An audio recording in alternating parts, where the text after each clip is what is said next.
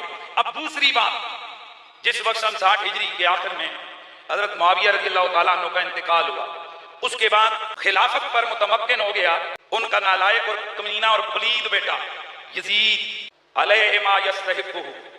اللہ کی لاکھ لاکھ اور کروڑ کروڑ لعنتیں اس قاتل علیہ. یہ یزید تھا کون؟ حضرت معاویہ رضی اللہ تعالیٰ عنہ نے شادی کی تھی 50 سال کی عمر سے آگے بڑھ کر. جب آپ حاکم تھے تو اس وقت وہاں شام اور یمن ایک بڑا عیسائیوں کا قبیلہ تھا جسے قبیلہ بنو کلب کہتے ہیں, اور اسی قبیلہ بنو کلب کے ایک صحابی بنے یعنی مسلمان ہوئے حضرت دہیہ کلبی رضی اللہ تعالیٰ عنہ. تو وہ جو قبیلہ بنو کلب تھا وہ بڑا مؤثر قبیلہ تھا. حضرت معاویہ نے سیاسی حالات کو سلجھانے کے لیے اس وقت حکمران اس قسم کی تدبیریں اختیار کرتے تھے کہ شادی کسی بڑے خاندان سے کر لی تاکہ نظام حکومت میں کوئی خلل نہ آئے. تو ان قبائل عرب عیسائی قبیلوں بالخصوص قبیلہ بنو کلب کی شرارتوں سے بچنے کے لیے حضرت معاویہ رضی اللہ تعالیٰ عنہ نے سیاسی طور پر شادی کر لی اس قبیلے کے سردار ابن بہدل کی بیٹی میسون کے ساتھ. یہ ابن بہدل کون ہے؟ عیسائی. وہ لڑکی کون ہے؟ لڑکی کی عمر ہے 20 سے کچھ اوپر. جناب حضرت معاویہ رضی اللہ تعالیٰ عنہ کی عمر ہے 50. شادی ہو گئی. یہ لڑکی دمشق میں آ گئی. ظاہر ہے وہاں پر دمشق کا ایک شاہانہ سلسلہ اور حضرت معاویہ کے دربار کا ویسے بھی ایک شاہانہ انداز تو مشہور ہے. حضرت معاویہ کے دربار کی وہ عالی شان انداز, اس بدوی عورت, وہ جو بدوی قبیلے سے تعلق رکھتی تھی اور غالباً دل میں کوئی اور بسایا ہوا تھا, اس لیے اس کا گزارا اس حکمرانی کے محل میں, شاہی محل کے اندر, حضرت معاویہ کے محل کے اندر اس کا گزارا نہ ہوا. چنانچہ وہ دل تنگ کرنے لگی اور اکثر فراق اور جدائی میں اپنے علاقے کو یاد کرتی اور کبھی کبھی اپنے چچا کے بیٹوں کو یاد کرتی. یوں ہی وہ اشعار پڑھا کرتی. ایک دل اس نے ایسے اشعار پڑھے کہ جن اشعار کے اندر جناب حضرت معاویہ کی بے ادبی کا عنصر نمایاں تھا, جس میں وہ اپنے قبیلے والوں کو یاد کرتے ہوئے حضرت معاویہ کی بے ادبی کر بیٹھی. اس نے وہ اشعار پڑھے جو تاریخ کے اوراق میں مرقوم ہیں, ایک دو نہیں درجنوں کتابوں میں وہ اشعار موجود ہیں. چونکہ میرا مقصود نہیں ورنہ میں وہ سارے اشعار پڑھتا, چونکہ ان میں ایک بے ادبی اور توہین کا پہلو ہے, لہذا میں اتنا ہی بتاتا ہوں کہ اس نے بے ادبی کے اشعار پڑھے. حضرت معاویہ نے ان اشعار کو خود سنا. پھر اس کے بعد ان کی لونڈی نے بھی انہیں خبر دی کہ یہ جو میسون ہے یہ روز رات کو چاند کو دیکھ دیکھ کے اشعار پڑھتی ہے جس کے اندر آپ کے خلاف اشعار ہوتے ہیں, اور اپنے قبیلے کے ماحول کو, کبھی ان کٹیوں کو, کبھی اپنے قبیلے کے ان صحراؤں کو یاد کرتی ہے. حضرت معاویہ نے جب اپنے کانوں سے اپنی توہین سنی تو آپ نے اس کو طلاق دے دی. بعض روایتوں میں ہے کہ یزید ابھی ابھی پیدا ہوا تھا اور بعض کتابوں میں ہے کہ یزید ابھی پیدا نہیں ہوا. چنانچہ یہ اپنے واپس گھر چلی گئی, وہیں پہ یزید پیدا ہوا. اور بعض روایتوں میں کہ یزید کو ساتھ لے کے چلی گئی. اب ذرا غور کیجیے یہ یزید کون ہے؟ پرورش ایک عیسائی عورت کے گھر میں, پرورش ایک عیسائی خاندان کے اندر, پرورش ایک عیسائیوں کی غالب اکثریت والے قبیلے میں ہو رہی ہے. وہ قبیلہ جو مسلمانوں سے بڑا تنگ ہے کیونکہ مسلمانوں کے ہاتھوں انہوں نے بڑی شکستیں کھائی ہوئی ہیں. اس قبیلے کے اندر اس یزید لعین مردود کی پرورش ہوتی ہے. مجھے سمجھ نہیں آتی, میں یہ کہنا نہیں چاہتا تھا لیکن میں کہتا ہوں کہ اس میسون نامی عورت سے یار لوگوں کا کیا پیار ہے کہ میں نے کئی لوگوں کو دیکھا کہ انہوں نے اپنی کتابوں کے اندر لکھا کہ وہ بڑی نیک تھی, بڑی پارسا تھی, بڑی فلانی تھی, بڑی ٹمکانی تھی.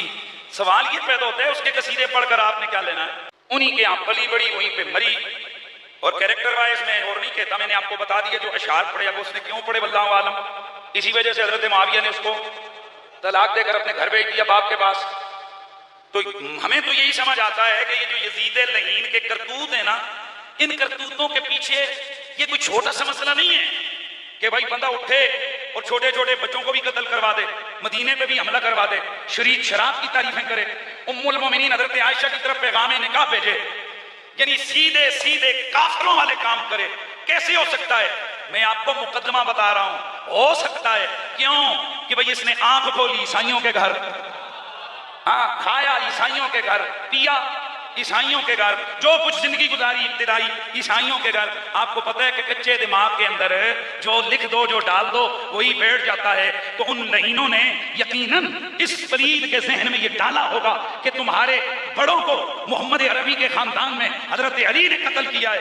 یار انہوں نے ڈالا ہوا تو تھا کہ جب یہ لعین مردود جس وقت یہ معاذ اللہ کربلا کا واقعہ پیش آیا تو اس نے شراب کے نشے میں مست ہو کر اشعار پڑھے جس میں اس نے کہا تھا کہ آج اگر میرے وہ بدر کے مقتولین زندہ ہوتے تو وہ آج دیکھتے کہ میں نے محمد کی آل سے چن چن کے کیسے بدلہ لیا ہے. سارے استغفر اللہ پڑھو. تو یہ مقدمہ بیان کرنا بڑا ضروری ہے چونکہ آگے چل کر بہت ساری چیزیں ہمارے سامنے بڑی واضح ہونی ہیں. تو یہ ہے یزید. سمجھ آ رہی ہے یزید کون ہے؟ اچھا ظاہر ہے بیٹا تھا حضرت معاویہ کا، واپس آیا. ماں شاعرہ تھی، اس کو بھی شعر بڑے اچھے آتے تھے. کس کو بولو؟ اچھا کئی لوگوں کو اور کچھ نہیں ملا تو جن شعراء نے اس کی زندگی کے حالات میں لکھا کہ بڑے اچھے شعر کہتا تھا وہ کہتے ہیں جی بہت اچھا شاعر اور ادیب تھا. اور بات سنو، ادیب اور شاعر ہونے سے بدماشی نہ خنہ ہونے کا کیا تعلق ہے؟ میری بات سمجھ آئی؟ یعنی وہ کہتے ہیں جی فلاں امام نے لکھا کہ یہ بڑا اچھا شاعر تھا اور بڑا ادیب تھا. بھئی ادیب کا مطلب ہے وہ دیہات، عرب کے دیہات میں رہا، اس کی زبان بڑی اچھی تھی، اچھے شعر پڑھتا تھا.